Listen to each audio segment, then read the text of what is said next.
दोस्तों, आज की हमारी कथा है सबसे बड़ा भक्त कौन। एक बार फिर देवर्षि नारद के मन में यह अभिमान पैदा हो गया कि वे ही भगवान विष्णु के सबसे बड़े भक्त हैं। वे सोचने लगे, मैं रात दिन भगवान विष्णु का गुणगान करता हूँ, फिर इस संसार में मुझसे बड़ा भक्त और कौन हो सकता है। किंतु पता नहीं श्री हरि मुझे ऐसा समझते हैं या नहीं। यह विचार कर नारद भगवान विष्णु के पास क्षीर सागर में पहुँचे और उन्हें प्रणाम किया। विष्णु जी बोले, आओ नारद, कहो कैसे आना हुआ। नारद बोले, भगवान मैं आपसे एक बात पूछने आया हूँ। भगवान विष्णु बोले, मैं तुम्हारे मन की बात जानता हूँ। नारद, फिर भी तुम्हारे मुंह से सुनना चाहता हूँ। नारद ने कहा, हे देव, मैं जीवन भर आपका गुणगान करता रहा हूँ। पल पल हर क्षण मुझे बस आपका ही ध्यान रहता है। आप मुझे यह बताइए कि क्या मुझसे भी बड़ा आपका कोई अन्य भक्त है संसार में। भगवान विष्णु समझ तो पहले ही गए थे कि नारद को अपनी भक्ति पर अभिमान पैदा हो गया है, किंतु अपने मन की बात छुपा कर वे बोले, नारद, इस प्रश्न के लिए तो तुम्हें मेरे साथ मृत्यु लोक चलना पड़ेगा। नारद बोले, ठीक है भगवान, मैं मृत्यु लोक चलने के लिए तैयार हूँ। भगवान विष्णु नारद को लेकर मृत्यु लोक चल पड़े। धरती पर पहुंचकर दोनों ने किसान का वेश धारण किया और एक गांव के किनारे बनी एक झोपड़ी की ओर चल पड़े। विष्णु बोले, नारद, मेरा एक बहुत बड़ा भक्त यहाँ इस कुटिया में रहता है। आश्चर्य है, क्या मुझसे बढ़कर भी किसी की भक्ति हो सकती है। नारद के मुख से निकला, क्या वह भी मेरी तरह आपका ध्यान लगाए रहता है। आओ स्वयं ही जान लोगे। विष्णु ने कहा और उस कुटिया की ओर बढ़ गए। किसान उस समय कुटिया के बाहर अपनी गाय को बांध रहा था। उसके मुख से हरि हरि गोविंद का स्वर निकल रहा था। किसान वेशधारी विष्णु ने उसके निकट जाकर नारायण नारायण कहा तो किसान ने विनीत स्वर में पूछा, आप कहाँ से आए हैं भद्र, मेरे लिए कोई सेवा हो तो निसंकोच बताइए। किसान वेशधारी भगवान विष्णु ने कहा, हम नगर जा रहे हैं पर अंधेरा घिरने लगा है। वन में जंगली पशुओं का डर है, इसलिए रात भर आश्रय चाहते हैं। किसान ने प्रसन्न भाव से कहा, मेरी कुटिया में आपका स्वागत है भद्र, और जो रखा सूखा घर में है आपके लिए हाजिर है। भगवान ने मुझे आप लोगों की सेवा करने का अवसर दिया है, बड़ी कृपा हुई उनकी। बाहर दालान ने एक खटिया पर दोनों को बिठाकर किसान अंदर गया और अपनी पत्नी से कहा, देवी, दो अतिथि आए हैं। किसान की पत्नी उस समय अपने बच्चों को भोजन परोस रही थी।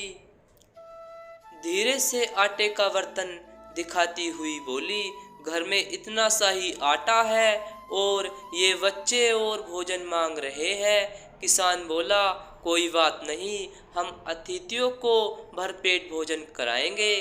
तुम बच्चों को आज कांजी बनाकर पिला देना। नारद और भगवान विष्णु ने उन दोनों का सारा वार्तालाप सुना, फिर भी परीक्षा के लिए भोजन की थाली पर बैठ गए। जब दोनों भरपेट भोजन कर चुके तो नारद सोचने लगे, यह सीधा साधा गृहस्थ भगवान का सबसे बड़ा भक्त कैसे हो सकता है।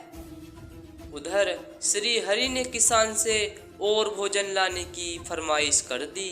बोले, मेरा पेट अभी नहीं भरा, क्या और भोजन मिलेगा। किसान रसोई घर में गया और जाकर पत्नी से पूछा, कुछ और भोजन बचा है क्या। पत्नी बोली, बच्चों के लिए कांजी बनाई है, बस वही शेष है। विष्णु और नारद वह भी पी गए। किसान और उसके परिवार को भूखे ही सोना पड़ा।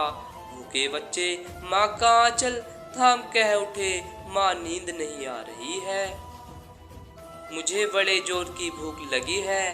पिताजी ने उन अतिथियों को कांजी भी क्यों पिला दी। किसान ने बच्चे के सिर पर हाथ फेरते हुए कहा, अतिथि को भोजन कराना स्वयं विष्णु भगवान को भोग लगाने के समान है बेटा। बाहर दालान में दोनों अतिथि अलग अलग बिस्तरों पर लेटे हुए थे। भगवान विष्णु ने कहा, तुमने सुना नारद, किसान और उसके परिवार को भोजन नहीं मिला, फिर भी वह मेरे गुण गा रहे हैं। यह तो कुछ भी नहीं है, मैंने तो कई कई दिनों तक भूखे रहकर आपका स्मरण किया है। अगले दिन सुबह उन्होंने देखा किसान भगवान विष्णु की मूर्ति के सामने कह रहा था, गोविंद हरि हरि, तुम सदा मेरे मन में बसे रहो, बस मुझे कुछ और नहीं चाहिए। फिर दोनों अतिथियों से बोला, हरि की बड़ी कृपा है, वही जग का रखवाला है। प्रभु की दया से रात को कोई कष्ट तो नहीं हुआ। जब तक आपका जी चाहे तब तक आप दोनों यहाँ रहें, मैं खेत पर जा रहा हूँ। किसान वेशधारी श्री हरि बोले, हम भी तुम्हारे साथ चलेंगे यदि तुम्हें कोई आपत्ति न हो तो। नारद और विष्णु भगवान किसान के साथ उसके खेत पर गए। किसान बोला, यही है अपना खेत, अब मैं अपना काम करूँगा, गोविंद हरि हरि। नारद बोले, तुम तो सत्पुरुष हो, भगवान के बड़े भक्त हो, हर घड़ी उनका नाम लेते रहते हो। किसान बोला, अरे कहाँ, काम से जब भी थोड़ा बहुत समय मिलता है तभी उनका नाम लेता हूँ। नारद ने पूछा, कब कब मिलता है समय?